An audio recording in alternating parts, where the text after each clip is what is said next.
like and subscribe. I'm free to be who I be. The band is Cavalera Conspiracy. The album is Psychosis. And this is another Ramblin' On review. Like and subscribe.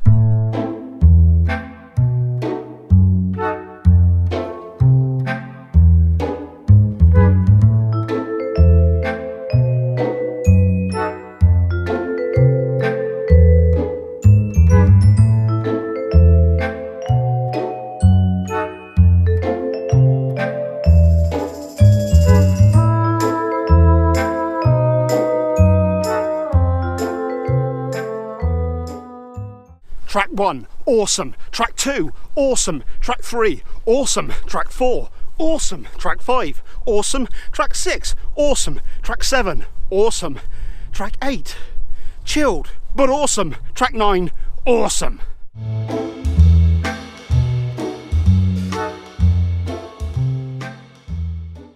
Way back in 1993, I was already a few years into my metal evolution, getting into the music that would go on to be one of the most important things in my life.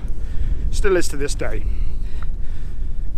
Like a lot of people of my old generation, I got into metal through Metallica's Black Album and Guns N' Roses, which later evolved through the entire Metallica back catalogue. Master of Puppets' Ride the Lightning especially, wow, blew my mind. And then I started, like most metalheads, wanting darker and heavier music. And I discovered bands like Biohazard and of course Pantera's classic Vulgar Display of Power. Metal music is better than yours, simple. If you think otherwise, you're wrong. You're just wrong. But I can't remember, maybe October or November of 1993, I bought a single by a band called Sepultura, and the single was Territory. I loved this single right from the very beginning. The heaviness of the guitars, Igor's tribal drumming, the eerie sounds that Andreas Kisser would get out of his guitar, and of course Paolo Jr.'s amazing bass playing. Wow. It served a purpose. Then of course there was the unmistakable Max Cavalera vocal. Straight to the point, guttural and broken English, which only enhanced the poignancy, the potency of the lyrics. Because everything was just straight to the point. There was no fat. It was just stripped down, raw. This is what I mean. This next scene is a time lapse. What does it have to do with this? Nothing. Shortly after this, the album Chaos AD was released, which I got and absolutely loved. The political lyrics, the rawness to the album. Well, even though it was very experimental, there was just a rawness that I hadn't heard before. A primitiveness to the delivery that was just absolutely awesome. It combined all elements of thrash, hardcore, industrial, and it's an album that I love to this day. If you did like this, if you wouldn't mind liking and subscribing, that'd be tip top. Now, like I did with Metallica, I went back and went through their discography, starting with Bestial Devastation, Morbid Visions, which were put out on the same CD. This was much more of your typical black metal, sort of death metal affair. Lyrics about Satanism, all that sort of stuff. But as the albums progressed, by the time we got to Beneath the Remains and Arise, there was a much more political angle to their lyrics. I guess this reflected the band's love of hardcore music, more specifically Max, as the lyrics became more and more political, more social conscious, more social commentary. The band themselves coming from Belarus, Belo Horizonte, Brazil, a very destitute part of the country.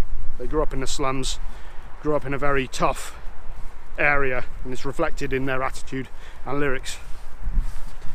And I think the third world aspect of the band is one of the things that has made them so appealing. There's an authenticity to the band that a lot of other bands are lacking. This scene has nothing to do with the review. In '96 they released their classic album Roots, and once again, fantastic album, continuing the experimentation that they started in Chaos AD, well, throughout all their career, I suppose. They went much more back to their roots.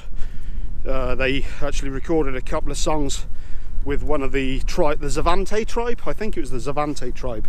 I could be wrong. If not, there will be a correction down below. But yeah, they actually went out into the jungle and recorded a lot of tracks that way. They recorded with Ross Robinson, I believe, after he'd come to prominence recording bands like Korn. And there is a nu metal tinge to the album, but again, still very much a Sepultura album, still very much them doing what they want to do. One of my regrets in life was that I never got to see the proper Sepultura lineup. And don't worry, I will actually get to the Cavalera Conspiracy album at some point. Stop going on. But for those of you who are interested, or maybe don't know too much about Sepultura, or like my dulcet tones, carry on listening. I went to see them at Donington 1996, which would have been on the Roots tour, but sadly Max's stepson Dana D'Lo, any long-term Sepultura fan will be aware of this guy. He actually tragically died, and Max had to fly back home to find out what was going on. The rest of the band played the set, so I did get to see Andreas, Paulo Jr. and Igor play a fantastic set with help from people like Evan from Biohazard. Who else played? I know Andreas did a lot of the singing. They did a pretty solid job, to be fair, but it wasn't the full Sepultura lineup. Go on now! Later on that year, me and a friend got tickets to go and see them at Wolverhampton Civic Hall on the Roots tour, and we travelled all the way up there, and I was so sick from a flu that I was actually hallucinating and was unable to leave the hotel room, and therefore never got to see them. Sadly, they broke up, I think, a couple of months after that, so I never got to see the classic Sepultura lineup. Bloody hell! I did get to see Max at Download 2006 when he was fronting Soulfly, and he still is. And I have to say that, although I'm not a huge Soulfly fan, Max is surely one of the most charismatic frontmen I've ever seen. It was a 70,000 strong audience, maybe even more actually. It was a great bill. That Download 2006 was an awesome bill. But yeah, with a 70,000 strong audience, he owned the stage. So much charisma, everyone loved him. True metal legend. This scene is in my car. Now, Sepultura carried on without Max. Igor and Max had a bit of a breakup and didn't speak to each other for 10 years. Sepultura recruited Derek Green, who's a fantastic frontman and a great vocalist, and while I thought Against had some strong songs on it, Sepultura Mark II never really hit me like the original lineup. A couple of years later, Max launched Soulfly, and I really loved the first album. Really enjoyed the first album. It was much. It was a continuation of Roots. I I enjoyed the second album, but I slowly started losing interest after that. Until a couple of years ago, when Max did a side project called Killer Be Killed with Troy from Mastodon, one of my favourite bands, Greg from Dillinger Escape Plan, and I've forgotten the drummer's name. But that was a great project. Loved the album, and kind of made me revisit some of the Sepultura stuff, the classic Sepultura that we all know and love. And that, very slowly, it's been 10 minutes, gets me to Cavalera Conspiracy with Psychosis. Now, I heard a couple of good reviews for this new album. Said it was much more of a return to their thrashier roots. So I decided to check it out. And very long story short, if you've made it this far, you might as well stick with it. I love this album. This album crushes. This is a heavy album. The opening track is called Insane, and this lets you know exactly what you've got in store for the rest of the album. This is just a full-on thrash assault. Those classic Max Cavalera guttural roar, Igor's primal drumming, and some fantastic soloing from guitar player Mark Rizzo. Like, subscribe. Track number 2 is Terror Tactics, and this continues the thrash aesthetic. Big word. Thrash riffs going into hardcore riffs. Towards the back end of the song, we go into a more mid-paced galloping riff. I come up here to get away from people, yet they're everywhere. Everywhere. Impalement, execution. I mean, that pretty much tells you what you're getting into on this song. Very heavy, dark lyrics.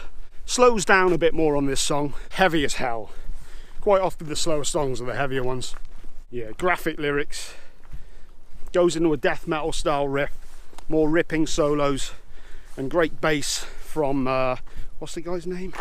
Arthur Rizk. I don't know if that's how you pronounce it, but that's how I pronounce it. And thus, that is how it shall be. But yeah, great bass playing from Arthur Rizk, who also produced and mixed the album. Transition to next bit. Next up is Spectral War, which along with Insane is one of the two tracks that have been released. Well, I don't know, are they called singles anymore? But they've been released on YouTube anyway, they've done sort of videos for them. Again, more of a slower paced song, much more groove orientated on this one, but absolutely heavy as hell. Some great drumming from Igor.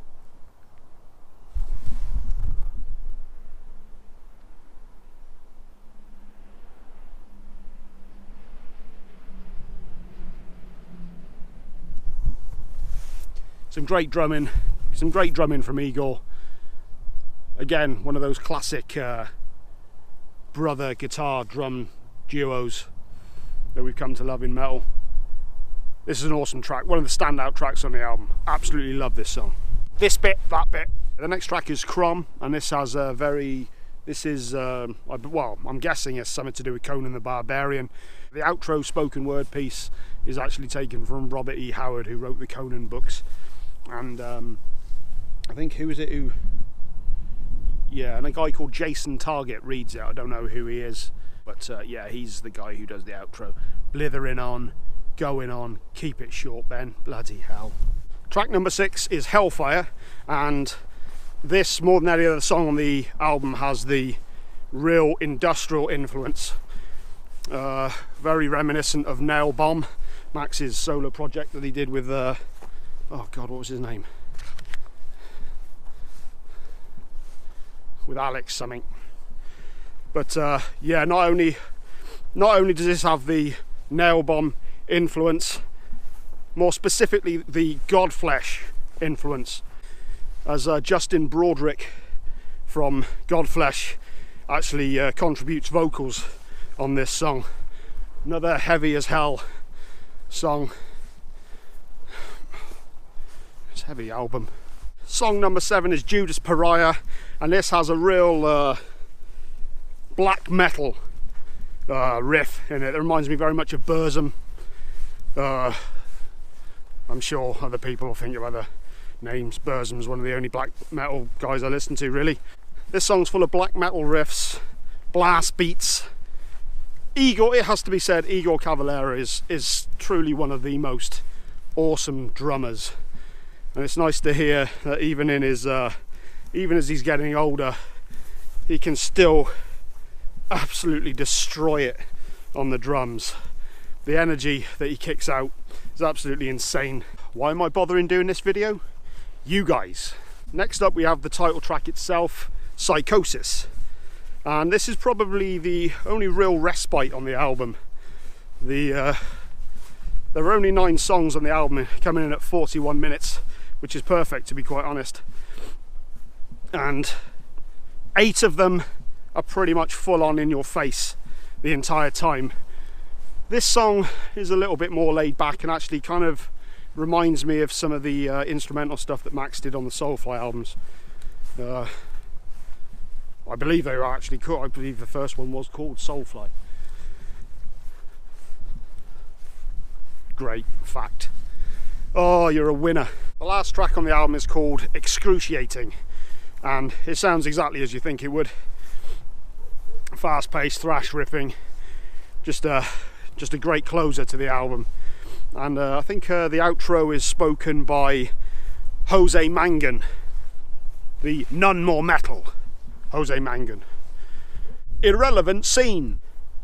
Now, I've dribbled on a lot today about both Sepultura, Soulfly, Nailbomb, or blah blah blah. Basically the crux of it is, this album is absolutely awesome.